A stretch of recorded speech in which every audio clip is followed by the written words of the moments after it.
কেমন আছেন আপনারা? আশা করি অনেক অনেক ভালো আছেন। আজকের ভিডিওতে সকলকে স্বাগত জানাচ্ছি। যারা আমার ফেসবুক পেজে দেখছেন পেজটি ফলো করে দিবেন, আর যারা ইউটিউব চ্যানেলে দেখছেন চ্যানেলটি প্লিজ প্লিজ প্লিজ সাবস্ক্রাইব করে দিবেন। আজকের প্রথম প্রশ্ন, পথের দাবি উপন্যাসের রচয়িতা কে? পথের দাবি উপন্যাসের রচয়িতা শরৎচন্দ্র চট্টোপাধ্যায়। আজকে দ্বিতীয় প্রশ্ন নিয়ে আলোচনা করি। কোন কবি 21 বছর বয়সে মৃত্যুবরণ করেন?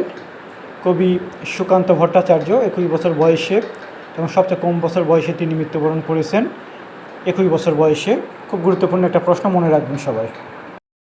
আজকে তৃতীয় প্রশ্ন, পৃথিবীর প্রথম মানচিত্র অঙ্কন করেন কারা? এটা নিয়ে মতভেদ আছে, তবে যদি এই প্রশ্নটা আসে তাহলে আপনারা অবশ্যই গ্রিকরা দিবেন, তাহলেই আপনাদের সঠিক হবে। কারণ সর্বসম্মতিক্রমে, বিশেষ করে বাংলাদেশি এবং বিভিন্ন দেশে সর্বসম্মতিক্রমে এটা গ্রিকরাই হিসেবে ধরা হয়, তাই আপনার সঠিক অ্যান্সার গ্রিকরাই আঁকাবেন।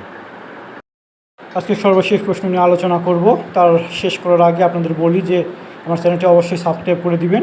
আজকে সর্বশেষ প্রশ্ন, ইন্টারপোলের সদর দপ্তর কোথায়? ইন্টারপোলের সদর দপ্তর ফ্রান্সের লিওতে।